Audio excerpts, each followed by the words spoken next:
Hi, welcome back. Today is day 5 of Card Week, so we're moving right along.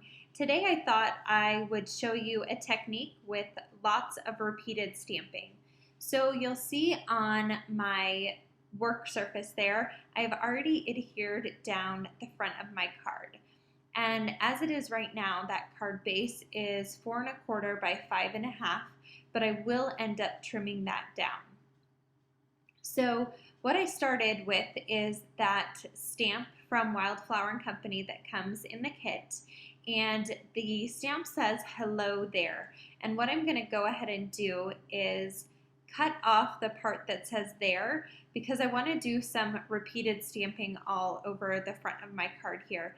And rather than masking off every time I needed to stamp the hello sentiment, I just go ahead and trimmed off that there part. And if at any time I want to go back and stamp the sentiment hello there, it'll be real easy to just line that back up and use the stamp as it was intended. So I started with my repeated stamping here, and I'm using my Versamark ink pad, and I'm going to leave one spot open where I'm going to do some embossing. So you'll see as I stamp around on my card front that I'm going to alternate where I'm stamping. So sometimes I'm going to have the hello sticking off parts of the sides and the beginning or the end, just to add some variation on there.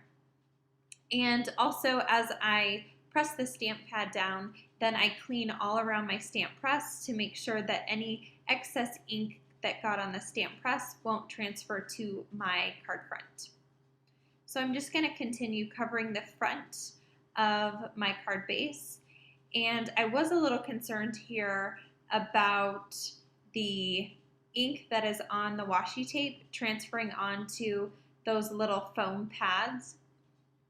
And so I was moving around my stamp pad, and then you'll see me here kind of clean up around that washi tape just to make sure those stamp pads don't get ink on them. And I end up getting a little bit of ink on the area that I'm going to do my embossing. But because I'm going to do my embossing there, I wasn't that worried because I knew the embossing would end up covering that up. So here's where I'm checking, cleaning off the little edges of my stamp press.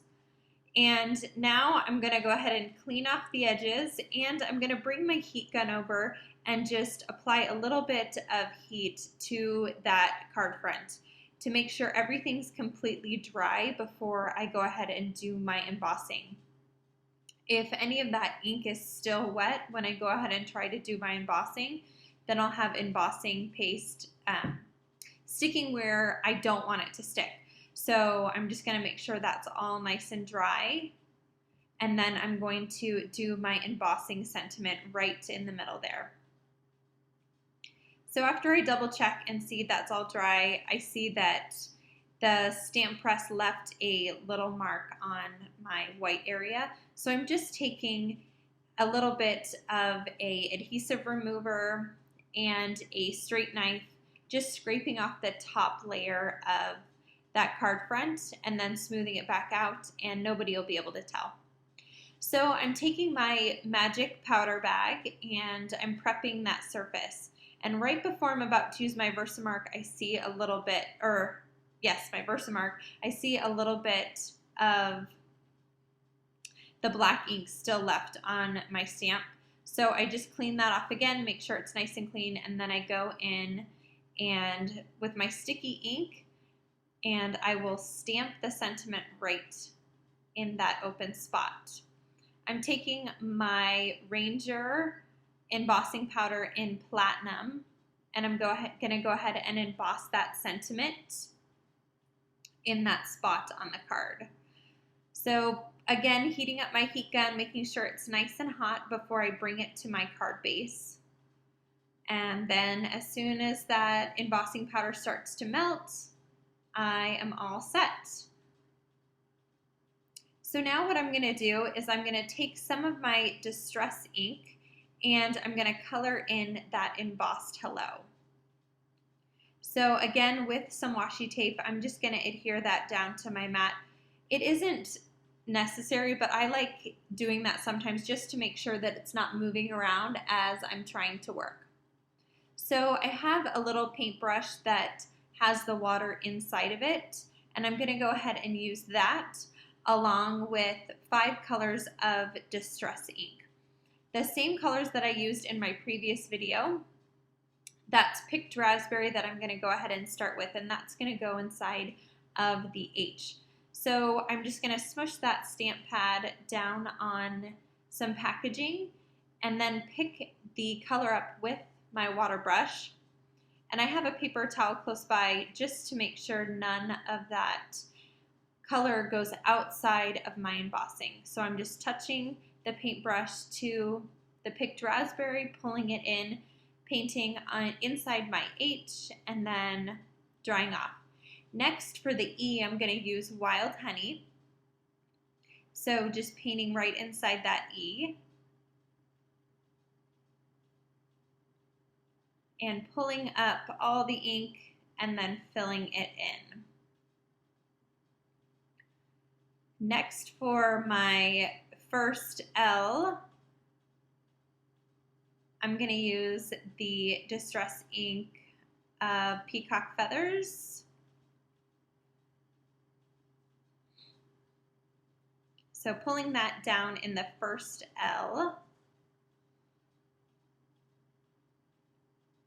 And most of the embossing will keep the color in, but I just liked to be extra careful by keeping that paper towel close by.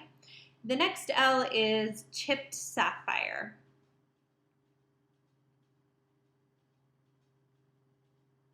And for the O, I'm going to go ahead and use some tumbled glass. Now, as I put the tumbled glass inside that O, I did feel like it looked a little bit too similar to the peacock feathers. So you'll see me go over it a bunch of times to water it out a little bit and pull a little bit of that tumbled glass color up, just to lighten up the color so you could see some distinction between the first L and that O. So now that I have the Hello embossing all colored in with my Distress ink, I'm going to start assembling my card. So I was looking for a background, so I'm going to flip through the 6x6 pad and just see what background I want to go with for my card. So I pull out that striped paper, and that striped paper actually doesn't end up making it onto the card, but I think that striped paper would have looked great too. I just ended up going in a little bit different direction. So I trimmed around the edges of that card, so now it is just slightly smaller than a standard size card. And I wanted to mat my stamping, so I adhered that down to some black cardstock and then trimmed off the edges. So making that nice thin black border around there. And I was just checking the measurements on there, seeing what the measurements of the card were now that I had added that matting, and then cut down my striped paper. So here is where then I need to find my card base. So I pull out some cardstock that comes in the kit, and I'm looking at that, and I really liked the look of that pink embossing cardstock. It has little circles of embossing on it, so I thought that would look good. I also pulled out some buttons that came in the kit just to see what embellishments I wanted to use on the card, because I thought that would affect what color base I used. So I end up liking the pink for my card base, and I'm going to go ahead and cut that down. Now the base of the card does end up being a standard size card, so 4 1/4 by 5 1/2. So I'm going to trim that down and score and use my bone folder just to make a nice crisp edge. And I'm going to pop up all that stamping that I did. So I'm using my sticky thumb adhesive, and I'm going to adhere that to the back of, or the front of my card base. So that's going to go ahead and go down, and then I'm going to pull out those buttons again and find some embellishments to go on the front of that card. So you'll see me pull out the button and another little tag there that says Splendid, and I was just trying to decide which one I liked better, and I ended up liking that little mustard colored flower and the little turquoise button, and I'm gonna layer those on top of each other and add some twine that also came in the kit. And I'm just gonna take that twine and weave it through the buttonholes, tie a knot, and then add some adhesive to the back of that and press that on top of that mustard colored flower. And then that's going to go in the lower right hand corner of that card by the hello. So that is going to complete the card for day 5. If you have any questions, just leave a comment below. Thank you to all those who are watching the videos and giving them a thumbs up and liking them. I truly appreciate every single view and every single thumbs up, and I am so thankful for all your support. So I'll leave all the links down to the previous days of card days, and if you have any questions, just leave a comment below. Stay tuned at the end for some still photos. Thanks so much and have a fabulous day. Bye-bye.